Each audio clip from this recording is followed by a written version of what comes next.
I like to dedicate this to all of the Creator's righteous children. I have some food in my bag for you.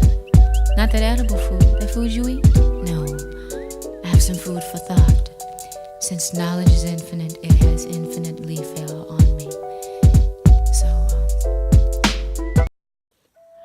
Mitakuyasin. Hello YouTube, welcome back to my channel. Today's video is going to be on a topic that I think is really important that needs to be talked about because it's not talked about often enough in cultural circles.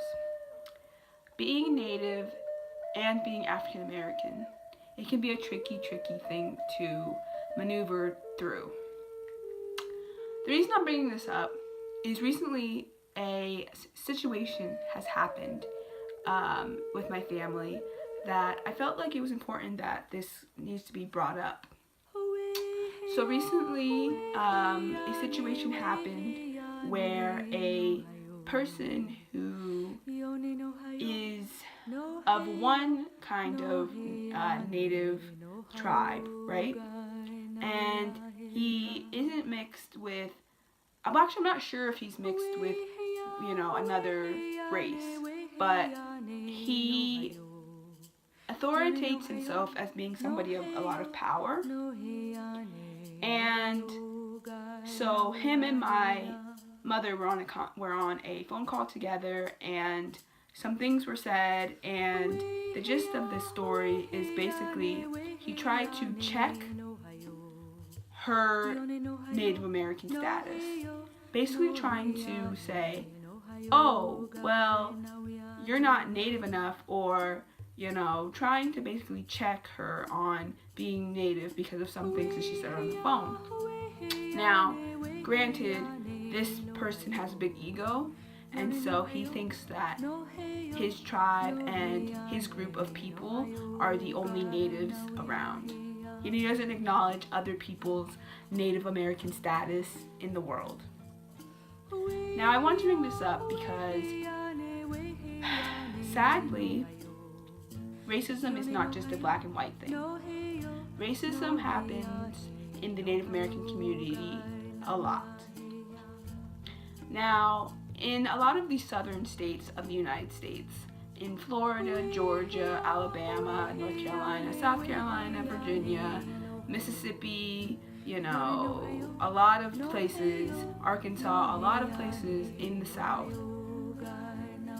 Louisiana, they had tribes that either were already dark-skinned before slaves came to the United States, so they were already, or Turtle Island, they were already dark-skinned tribes, or they were the kind that adopted slaves into their tribes so that they wouldn't get caught by slave masters.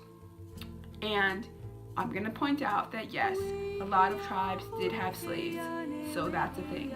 But that's really not what we're talking about today. So for a while, a lot of ex-slaves were living with tribes. And it wasn't really until the 40s, 50s, 60s, even probably the 30s and 20s, where a lot of Native Americans who were either dark-skinned or, were adopted into tribes and over time, are Native, they couldn't really identify as being Native American because they, because it was worse to be considered Native American than it was to be considered African American, which is really sad. But we were like at the bottom of the totem pole, right?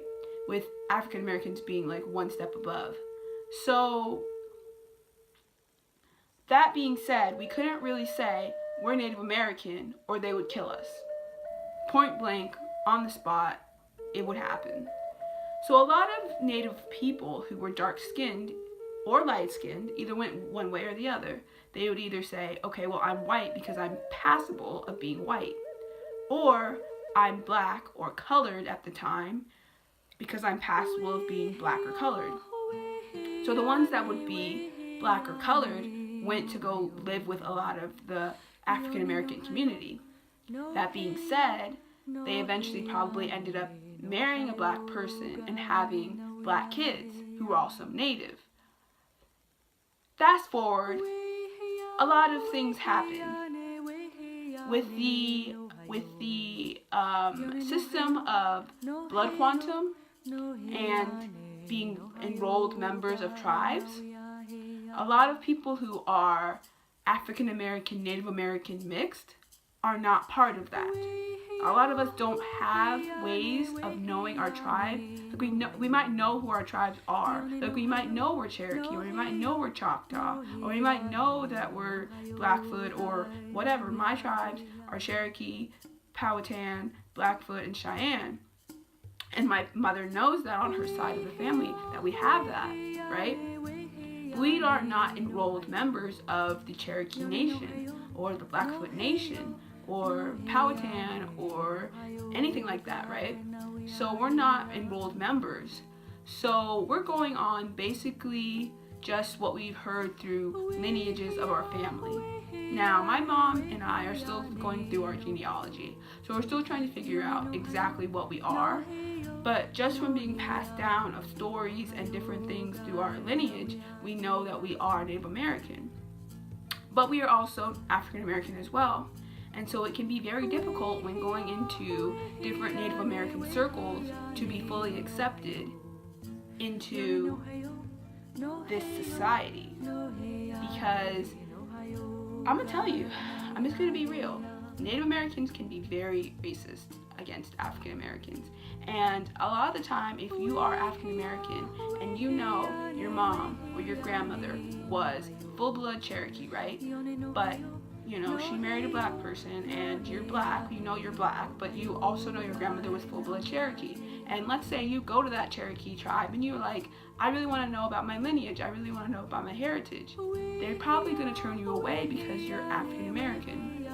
Now, what's sad about that whole situation is that they are very quick, and this is really sad, they are very quick to let in the oppressor than they are to let in people who are actually Native, or people who are just dark-skinned Native Americans. Because people, and Native Americans do this too, they have this way of looking at Native Americans as these straight-haired, light-skinned, high-cheekboned people.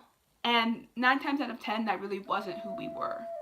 There were a lot of really super dark tribes before slaves even came over, before Africans even came over here and intermingled. Like, there were some really super dark tribes in the South, and that's what a lot of people seem to forget or not talk about. And so they just think that people who are like Lakota or Ojibwe or whatever are the be-all end-all version of Native Americans, right? And that sadly is not true. There are many Native Americans all over the world, all over the country, all over Turtle Island that come in various shapes, sizes, skin tones, colors. It's and another thing, I don't think there is one tribe that has one member who is full blood anymore. And that's not to say that you're not nearly full blood, but you're not full blood, because after all the genocides and all the interminglings and all of the everything, there's not really a tribe that has a full blood member anymore. And so that's something else that people need to really realize and take into account. And so when people want to bring up this whole blood quantum issue, it's really a farce, because who cares if you have, 84% Lakota in you? Who cares? Just like saying, oh, but I only have about 20% Apache in me. That's great. In my book, you're still Native American. In my book, you are still an indigenous person. So it doesn't matter what the other whatever percents are of whatever other blood you have, I would still consider you Native American. And I know that there are tribes that take blood quantum very seriously, but because I am Native American African American, I even have some white in me, I feel some type of way about blood quantum and the way that it is represented in tribes today, and how it very much alienates different people who will come into the tribe and try to relearn their culture and will be turned away because they don't have enough Native American in them, or they don't have papers to tell you, oh, well, yes, my grandmother was a part of this tribe or this tribe. And it's really ridiculous. I also have a problem with the fact that there are some Native Americans in Turtle Island in the United States that feel some type of way about people in the South. And I'm not talking about like Alabama, Georgia, those types of places, because they feel some type of way about them too. But I'm talking about people in like Central and South America, in Mexico. And they don't really consider them to be Native American. But they are indigenous people. They do come from an indigenous culture. The Mayans, the Aztecs. I mean, come on. Like, and I feel like a lot of Native Americans today, knowing that history was not written for us or around us and is lying to us every chance they get, will believe that stupid history book about how the Mayans died off or the Aztecs died off 1 billion years ago and now, they don't even exist, is a lie. You know it, I know it, but there are some natives out there that sadly believe all of that. And I'm thinking in my head, like, that's not true. Literally, there are indigenous people all over the world. They don't have to be just from Turtle Island. There are people in New Zealand, there are people in Australia, there are people in Europe who are indigenous to their land. They are. And so I think that seriously there needs to be a whole talk on what the term indigenous actually means, because there's some people out there who obviously don't understand what that term means and why it's used so widely across the whole world. So that needs to happen. Also, I just think that if you're going to be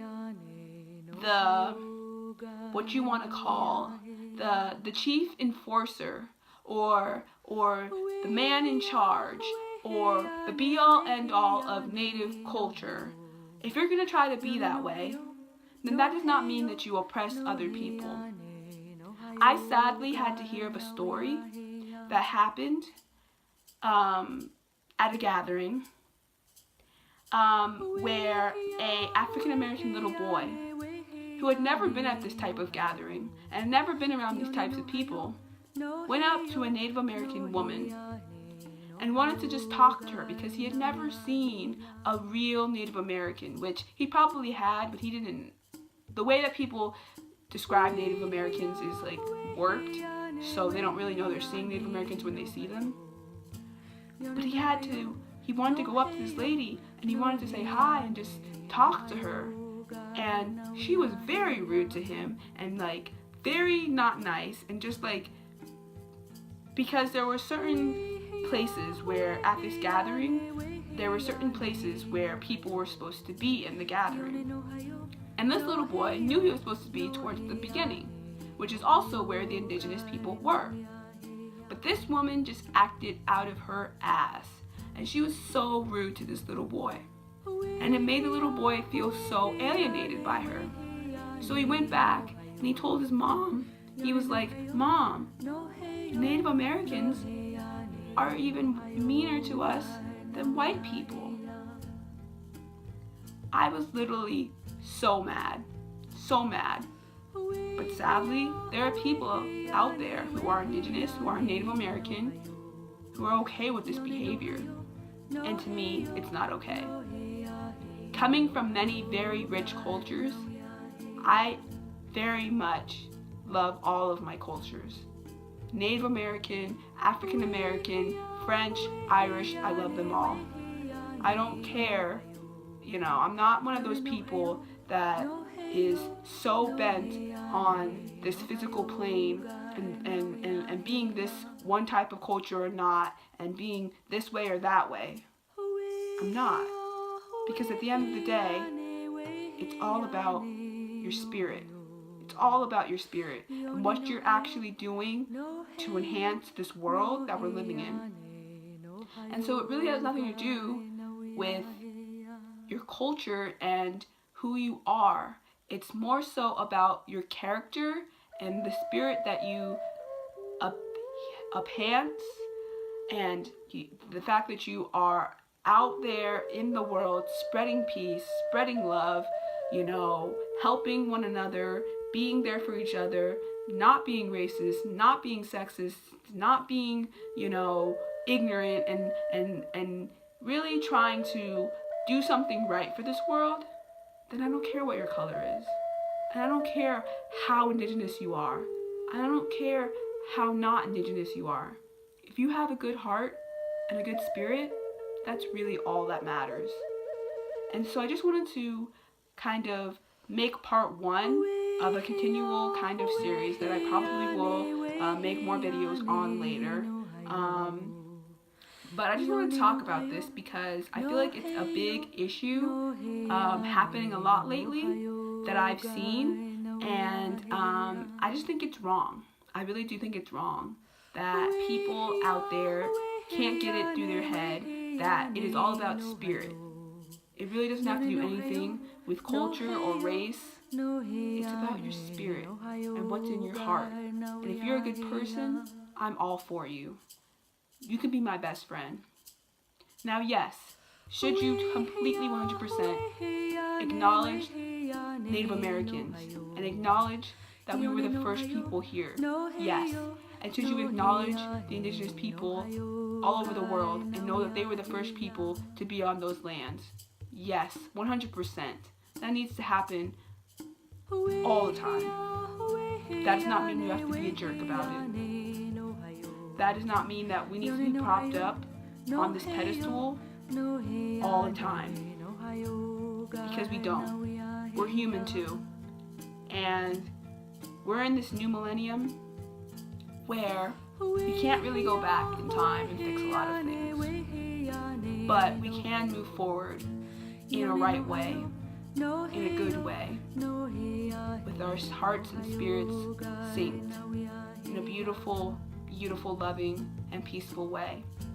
And that's the only way we're going to ever go forward. That's the only way we're ever going to fix all the hurt. So, just be cognizant of these things. And just don't be a jerk. Just don't be a jerk. Because we don't need that. We just don't need that. That's not going to help us go forward in this world. So, until next time, peace and blessing. Omatakayasin to all my relations.